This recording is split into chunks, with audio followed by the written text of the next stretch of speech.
रूस पर अब तक का सबसे बड़ा ड्रोन हमला देखने को मिला है। 4 बड़े रूसी मिलिट्री ट्रांसपोर्ट विमान इसमें जल गए हैं। रूस के 6 इलाकों में इससे ड्रोन से हमला किया गया है। पश्चिमी पस्कोव के एयरपोर्ट पर यह बड़ा हमला किया गया है। रूस के 6 इलाकों में ये ड्रोन अटैक किए गए हैं और इसकी जिम्मेदारी यूक्रेन ने ली है।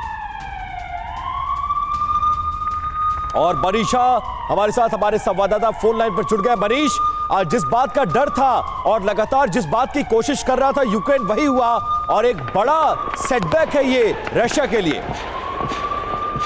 देखिए विपिन, 30 अगस्त की रात अगर मैं ये कहूं कि रूस और यूक्रेन दोनों ने अब तक का सबसे भीषण हमला किया है एक दूसरे पर, तो वो गलत नहीं होगा। एक तरफ जहां मॉस्को को यूक्रेन ने ड्रोन से टारगेट करने की कोशिश की है, वहीं दूसरी तरफ रूस ने कीव पर Tu-95 बमवर्षक विमानों से मिसाइल दागे हैं। दर्जनों यूएवी के जरिए अटैक किया है। लगातार कीव पर धमाके की आवाज सुनाई दे रही है।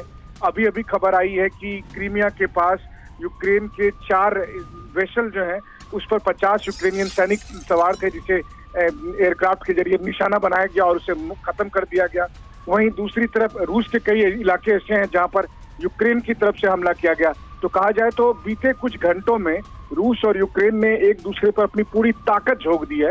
हालांकि दोनों देशों की सेनाएं दावा कर रही है कि ज्यादातर हमलों को नाकाम कर दिया गया है। बहुत सारी जगह पर जो धमाके की आवाज आ रही है या जो आग लगी है वो डेब्रिस है जिनको एयर डिफेंस सिस्टम ने खत्म किया है। लेकिन इसमें कोई दो राय नहीं कि दोनों ने एक ही रात में जिस तरीके से एक दूसरे पर हमला किया है, ये अपने आप में उस तेवर को दिखाता है कि जो आने वाले अगले कुछ दिन तक आपको दिखाई देगा। खास करके जब काउंटर ऑफेंसिव चल रहे हैं, काउंटर ऑफेंसिव में दोनों देशों ने पूरी ताकत लगा रखी है। बड़ा ड्रोन हमला हुआ है, 4 बड़े रूसी मिलिट्री ट्रांसपोर्ट विमान जल गए। रूस के 6 इलाकों में ड्रोन अटैक हुआ है। पश्चिमी पेस्कोव के एयरपोर्ट पर यह हमला हुआ है। देखिए एक्सक्लूसिव तस्वीरें भी आपको दिखा रहे हैं। रूस के पश्चिमी पेस्कोव के हवाई अड्डे पर हमला किया गया है। यूक्रेनी हमले में कई इमारतों में आग लग गई है। तो अब तक का सबसे बड़ा हमला इसे बताया जा रहा है, जो कि यूक्रेन की ओर से किया गया है रूस पर। अब तक का सबसे बड़ा ड्रोन अटैक है ये, जहां 4 बड़े रूसी मिलिट्री ट्रांसपोर्ट विमान भी जल गए हैं। और सबसे बड़ी बात यह है मनीष कि 18 महीने में बताया जा रहा है कि पहली बार यूक्रेन का रूस पर सबसे बड़ा ड्रोन अटैक किया गया है और एक साथ 6 बड़े इलाकों में यह हमला हुआ है। जी हाँ, बिल्कुल। देखिए, एक साथ इन सब जगह पर हमला करने की वजह से यूक्रेन मनोबल अपना खुद को बढ़ाने में लगा है। वो इसलिए भी कि आप देखिए कि 3 महीने से उनका काउंटर ऑफेंसिव चल रहा है। काउंटर ऑफेंसिव के नतीजे बहुत अच्छे नहीं आए थे। पिछले कुछ दिनों में रोबोतीनों में उनकी थोड़ी कामयाबी मिली है, जिससे यूक्रेन के भी हौसले बुलंद हैं।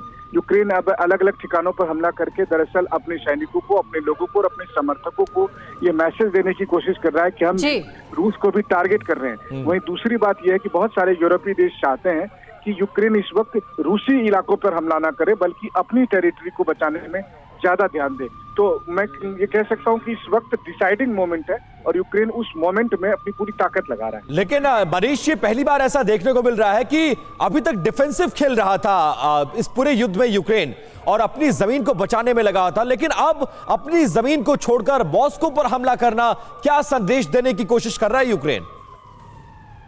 बिल्कुल। देखिए, क्रेमलिन के शब्दों में कहें तो ये अटेंशन डाइवर्ट करने की कोशिश है। और वैसे भी मिलिट्री एक्सपर्ट्स ये मानते हैं कि अभी तक जितनी बार भी वो मॉस्को में ड्रोन के जरिए हमले कर रहे हैं, उससे मिलिट्री वाइज बहुत कुछ हासिल नहीं हो रहा है। अगर आप देखेंगे तो ज्यादातर उनके ड्रोन रूसी एयर डिफेंस सिस्टम द्वारा मार गिराए जा रहे हैं। वहीं दूसरी तरफ अगर आप देखें तो जेपोरेजिया में जहां उनकी सेनाएं लड़ रही है, वहां उनकी काफी कैजुअलिटी हो रही है। रोजाना सैकड़ों की संख्या में सैनिक मारे जा रहे हैं, काफी सारे उनके बड़े बड़े हथियार खत्म हो रहे हैं।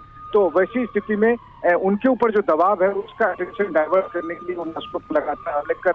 लेकिन बात तो बड़ी है ही कि आप मॉस्को पर हमले करने में कामयाब हो रहे हैं, वहां तक आपके ड्रोन पहुंच जा रहे हैं। ये अलग बात है कि वो टारगेट अचीव नहीं कर रहे, लेकिन मॉस्को के लेकिन सवाल मनीष ये है कि एक्शन का रिएक्शन क्या होगा, क्योंकि जब जब इस तरह के हमले हुए हैं रशिया ने बड़े जवाब दिए हैं और बहुत कुछ झेलना पड़ा है यूक्रेन को। किस तरह की तैयारी और क्या कोई टाइमलाइन भी सेट किया गया है कि 24 घंटे और 48 घंटों में यूक्रेन को जवाब देगा रशिया?